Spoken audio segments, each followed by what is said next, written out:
It's on. Trump set to destroy the swamp squads week with a power move by US4Trump.com. It's heating up in the Justice Department. It appears President Trump is going to blast it up to seer level when he declassifies the corrupt Obama era documents. When the declassification happens, we may find with absolute certainty that collusion occurred between the Democrats and Russia. The declassification may happen sooner than later. Paul Sperry, who writes for the New York Post, sent a tweet on August 5th. Sperry simply said, "Look this month for POTUS to declassify." The tweet then listed a sundry of items he might declassify. In fact, Sperry's list included everything that on September 6th, a group of Republican lawmakers called on for declassification. Additionally, the list that Congressman Jim Jordan, Mark Meadows, Lee Zeldin, Matthew Gaetz, and 8 other members of Congress announced they were officially seeking from the president to declassify. The declassification list included first the call to the President of the United States to declassify documents of the Carter Page FISA applications, specifically the 20 pages of the last FISA renewal, the renewal that Rod Rosenstein signed. Second, the call for President Trump to declassify and release all 12 of Bruce Ohr's 302s. They are confident that the 302s contain information that should have been reported to the FISA court but wasn't.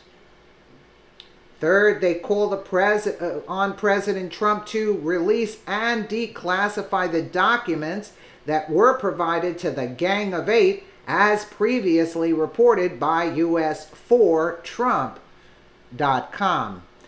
President Trump tweeted about potentially declassifying. President Trump tweeted on September 6th, the same day as the Republican press conference. He said, "The deep state and the left and their vehicle, the fake news media, are going crazy and they don't know what to do. The economy is booming like never before. Jobs are at historic highs. Soon, 2 Supreme Court justices and maybe declassification to find additional corruption."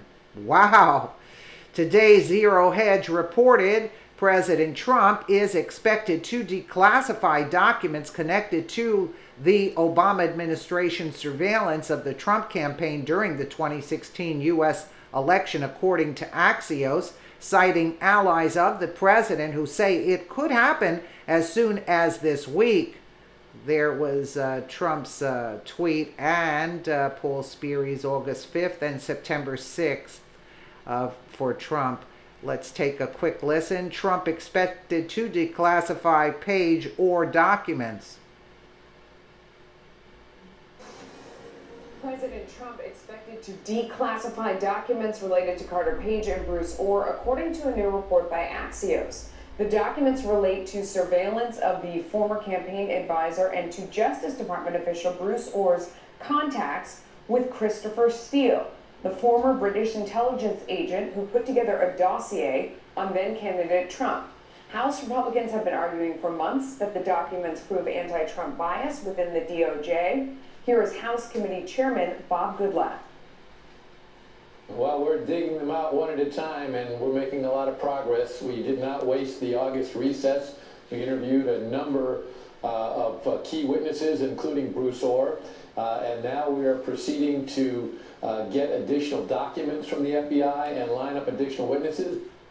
Chairman Goodlatte also renewing calls for a second special counsel to investigate the FBI's handling of Hillary Clinton's emails and the investigation into the Trump campaign.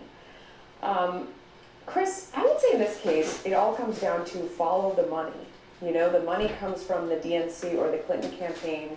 It goes to Fusion GPS and then into the bank account of Bruce and Nellie Ohr in order to create a document which then Bruce Ohr carries back to the FBI.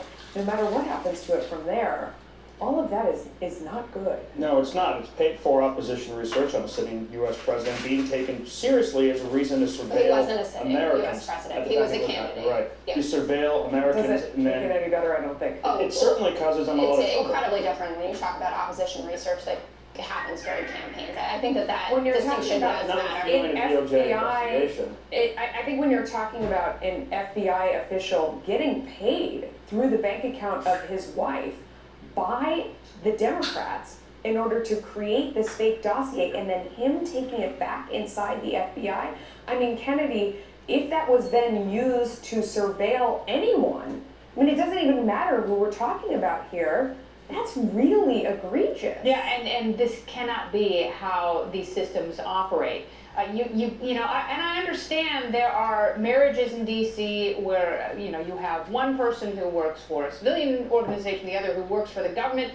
But the point is, when it can affect the outcome of a presidential campaign, or if it can create a constitutional crisis, as this certainly still has the ability to, then you absolutely need to disclose in formal documentation who you've interviewed, who you're married to, what you've talked about, and what is the connection between Christopher Steele. There may be something in this dossier that's legitimate. There's a lot that is illegitimate. But this is a person who had so much anti-Trump passion. He hated the president so But much. you can't just say it's about marriages because we I'm know not how saying it's big about marriages. I'm saying there are marriages that's a given, but there has to be disclosure, and that's one of the problems here. Is Bruce Orr did not disclose. It's more than disclosure though, because it's like my husband's in finance. If I go on the business channel and I talk about and pump up some stock or something that's going to benefit him, that's benefiting me because we're married and we have joint assets. Which is why it's you more have to serious than disclose just something like sharing that. information when you profit as a result. corruption. That's a bigger But the deal. system totally was set up corruption. to bolster that sort of information sharing to make people's lives difficult so they have almost no recourse. And that's what we're seeing here. And I'm so surprised that Bruce Orr has a job. So a lot of questions kind of bubble up. One would be, doesn't that already exist? And did he, Bruce Orr, break the rules by not disclosing? I mean, I can't believe, you have to do that at a corporation. Yep. As Melissa just said, you've got to put all your cards on the table at a corporation. You don't have to do that at the FBI. The other thing that sort of just makes my brain itch is the fact that if this is what they do to somebody with some power, someone wanting to be the president of the United States, and with some finances, how is the FBI as a whole then treating others around these issues of conflicts of interest and so on and so forth? It just makes me ask the question of, if there is no rule in place and he didn't break it, we got a bigger problem. Here's the cool How thing do we we're solve about it? to get right here is actually primary documents. So much of what's been given out so far to the public has been what the Republicans think this says, or what the Democrats think this says. We've had to draw our own conclusions and play detective. Now we're going to get some primary documents here. If these are declassified, and that'll be a goldmine for But reporters. we've been saying that for months, and I think that's an important point. And people have been saying just put it out there, even on both sides of the aisle. The risk now is if classified information is going to be released because of this, and we do need to protect national security first and foremost. That president dog and and his pony show, that team. song and dance, that we have to protect sources and methods, has become a shield of opacity that all of these Yeah, institutions Kennedy is right. conveniently use. We need transparency. We need to And if know. the president is we moving need to to stop. declassify, can't we trust him and his protecting. team to know what they're Well, doing? but- Come on. I mean, I would hope so. We Yes, have the also. answer is yes. Okay, then yes, I agree, and I am totally with you on the disclosure front here. I don't think that we can move to a world in which people are penalized professionally because of who they're married to, right? Unless That's they're talking about not unless just there's money confused for about classification. For First you want the documents, president you're to gonna release, funnel then that you to the don't. FBI. You gotta, wow. But if you're profiting off that marriage in order But I don't to think- bring someone down who would be an impediment to your agenda, yes, that's problematic. That has nothing to do with the marriage. That has everything to we do don't with have evidence corruption that and compromise. that is what has Which happened is why here. we have to release the evidence. I'm not fighting with you That's about why we that. have to I'm release saying the that we evidence. should release it. I'm saying it is normal for us to be concerned about the release of classified information. With I have anything, been but not supportive of it particularly. being released for months Okay. now. The president is only doing it today, and he's had this option forever. Well, as you can see, it's causing a big stir, and I'm sure it's causing an even bigger stir to the swamp rats, or shall we say the swamp squad. Let me know what you guys think in the comments below. And again, Thank you so much for watching.